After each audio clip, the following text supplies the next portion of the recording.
एक धातु की मूर्ति के अंदर जीवन कैसे हो सकता है? वह जीवित कैसे हो सकती है? कैसे मुस्कुरा सकती है?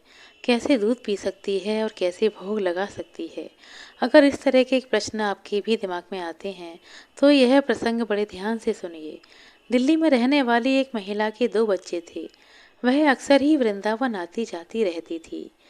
बच्चों को पालना-पोसना और भगवान की आराधना करना, यही उसकी दिनचर्या थी। एक बार वह वृंदावन में बांके बिहारी के दर्शन के लिए गई तो वहीं मंदिर के पास से एक लड्डू गोपाल जी की मूर्ति ले आई। वह सोच रही थी कि भगवान की सेवा करूंगी। पति तो रहे नहीं, बच्चे स्कूल चले जाते हैं, अपने दिल की बातें किससे करूं।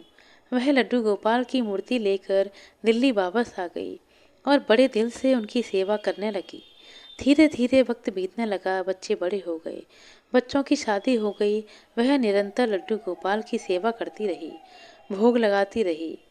वह बड़े प्रेम से, बड़े आदर भाव से बहुत सारी बातें लड्डू गोपाल से किया करती।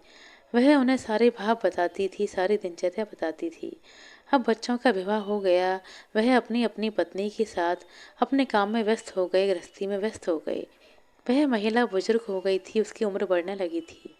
उसने पूरी जिंदगी अकेले ही काटी थी। पहले तो व्यस्तता थी, बच्चों को पालने पोसने में समय बीत जाता था। अब कुछ खास काम नहीं था, सिर्फ लड्डू गोपाल की सेवा करना, उनसे बातें करना, उनको भोग लगाना, उनका श्रृंगार करना, उनको पोशाक धारण करवाना, बस यही उसका काम था। एक दिन मन में विचार आया कि अब बाकी का जीवन जो है वह ठाकुर जी की सेवा में ही लगा देती हूँ। वृंदावन चलती हूँ, मेरे बांके बिहारी से मिल लिया करूँगी, ठाकुर जी से मिल लिया करूँगी।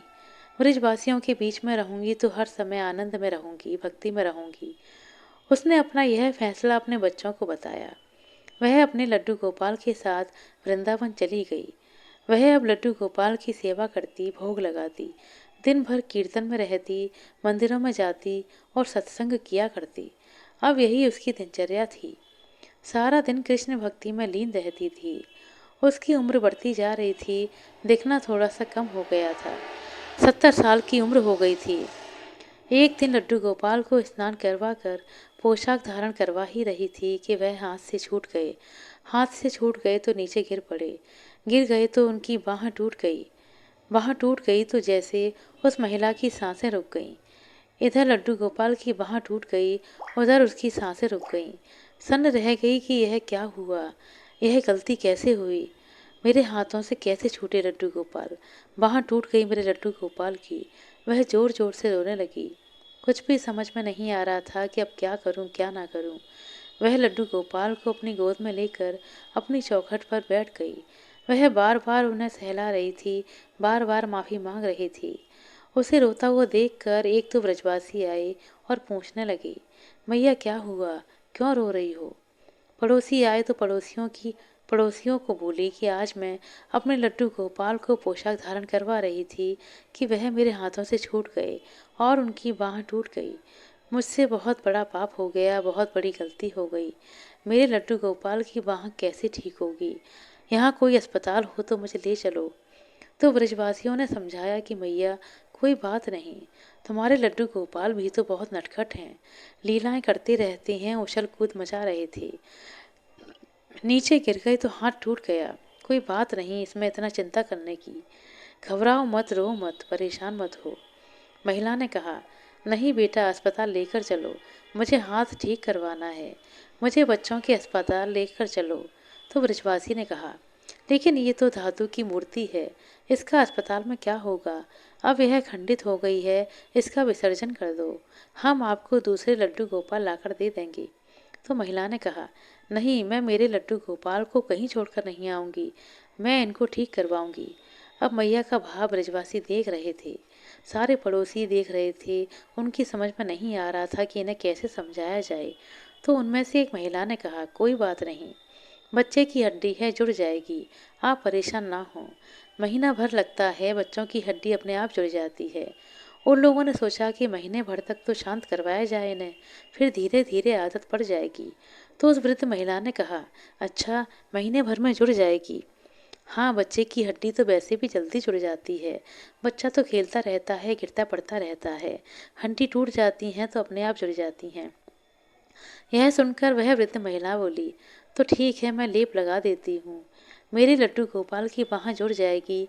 तो ब्रजवासियों ने कहा, ठीक है मैया, लेकिन अब तुम परेशान मत होना। उन लोगों ने यह सोच के उन्हें सांत्वना दी कि धीरे धीरे इन्हें आदत हो जाएगी। अभी फिलहाल के लिए इन्हें चुप कराया जाए। मन शांत हो जाएगा तो भोजन कर लेगी। लेकिन महिला कहाँ मानने वाली थी। महिला घर के अंदर गई और हल्दी का लेप बनाकर ले आई और लड्डू गोपाल की बाँह पर लगा दिया। अपनी साड़ी का पल्लू फाड़ा और पूरा लेप लगाकर बाहों को जोड़कर साड़ी का पल्लू उस पर बांध दिया। उसे जोड़ दिया और लड्डू गोपाल को कहा, बस थोड़े से दिन की बात है, बिल्कुल ठीक हो जाओगे। मेरे माधव, बिल्कुल चिंता मत करना, बिल्कुल घबराना मत, बिल्कुल ठीक हो जाओगे। वह लड्डू गोपाल से बातें कर रही थी, कह रही थी कि अब तुम्हें नहलाऊंगी नहीं, तुम्हें चोट लगी है, अब पोशाक भी नहीं बदलूंगी, बस महीने भर की बात है। महीने भर में बिल्कुल ठीक हो जाओगी तब नहलाऊंगी और फिर अच्छे से श्रृंगार भी करूंगी।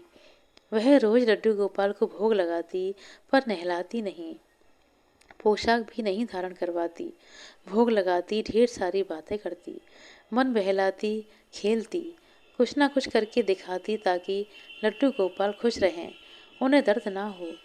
समय बीतने लगा, लगभग 25 दिन बीत गए।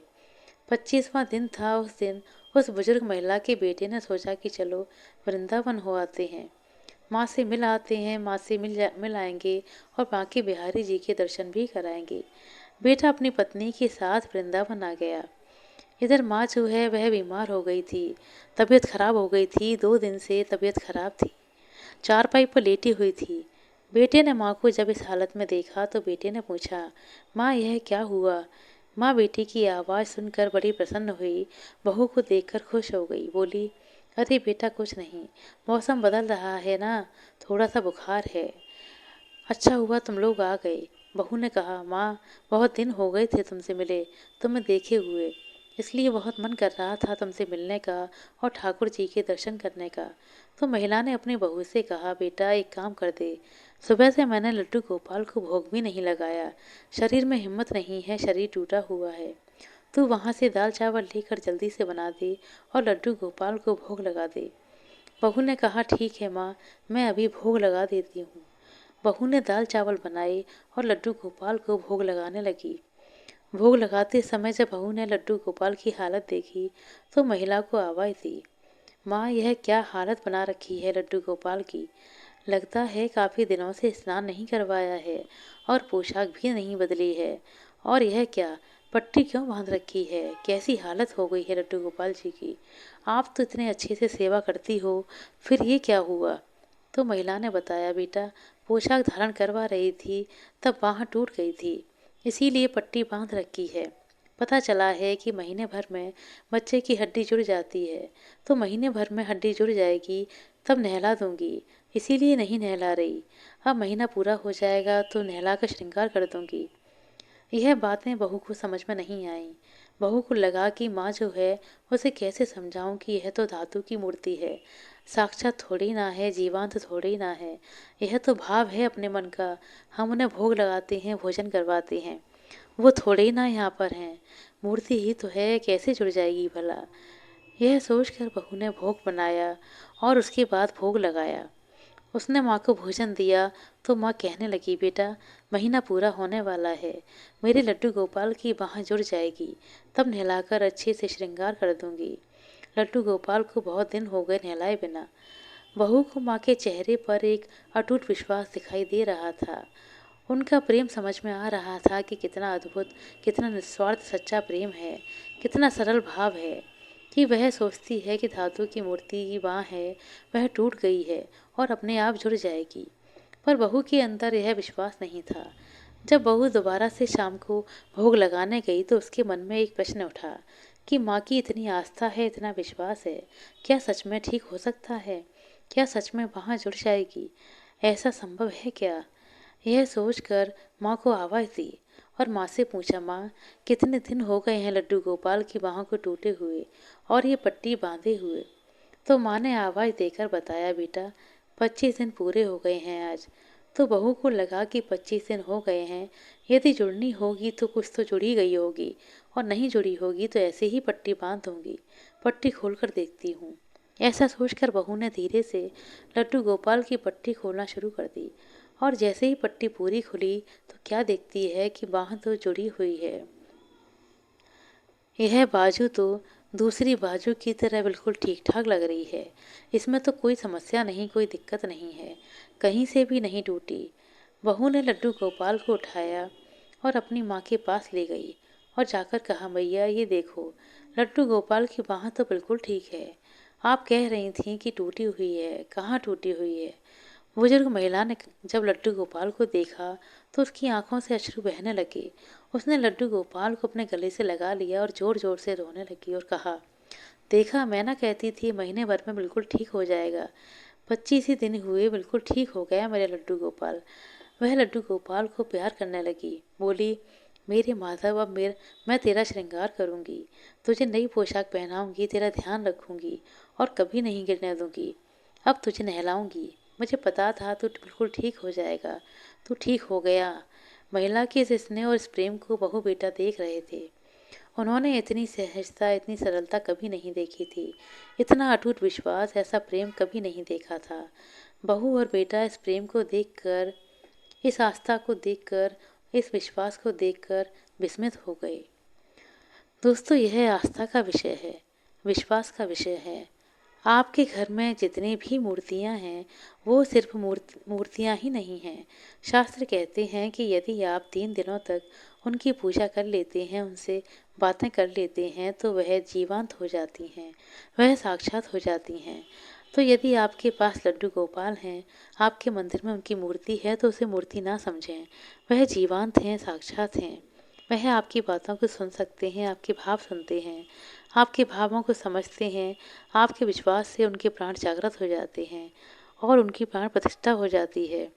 ईश्वर आपके इर्द गिर्द हमेशा ही होते हैं, हर पल होते हैं। ईश्वर कण कण में विद्यमान है, क्योंकि वही अनंत ब्रह्मांड की रचयिता हैं। जहाँ भी आप देखना चाहेंगे वह आपको अवश्य ही दिखाई देंगी। आशा करते हैं दोस्तों आपको हमारे द्वारा सुनाई गई यह कहानी अच्छी लगी होगी। कहानी अच्छी लगी हो तो कृपया लाइक कर दें, शेयर कर दें। चैनल पर नए हैं तो सब्सक्राइब कर लें।